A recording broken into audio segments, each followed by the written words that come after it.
मी वेदांतची mummy. वेदांतच्या पप्पांना फक्त death झाला 4 महिने झाले. माझा वेदांत 4-5 दिवसापासून सांगते ग मम्मी माझे पप्पा येऊ नाही शकणार का ॲन्युअल डेला. मी म्हणली हो येऊ शकतील. यायचा पहिले 5 मिनटं माझे मुलगा वडिलांचा फोटो समोर उभा राहिला आणि हात जोडून पप्पा वरून का असे ना माझ्या ॲन्युअल डेला बघायला या तुम्ही. 1 महिन्यात माझ्या 4 पप्पांचं बघून बघून माझा मुलगा डिप्रेशनमध्ये गेला होता. त्याने अभ्याससुद्धा काहीच करत नव्हता.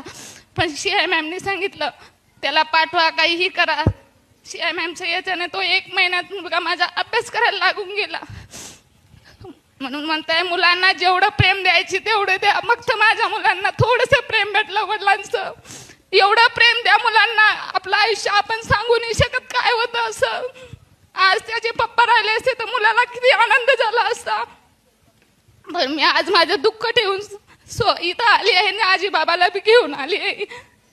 फक्त माझे एक कृपा करा माझ्या मुलासाठी त्याच्या पप्पाला एक हे द्या आणि सांगा की ते वरून का असे ना त्याचं ॲन्युअल डे बघायला या.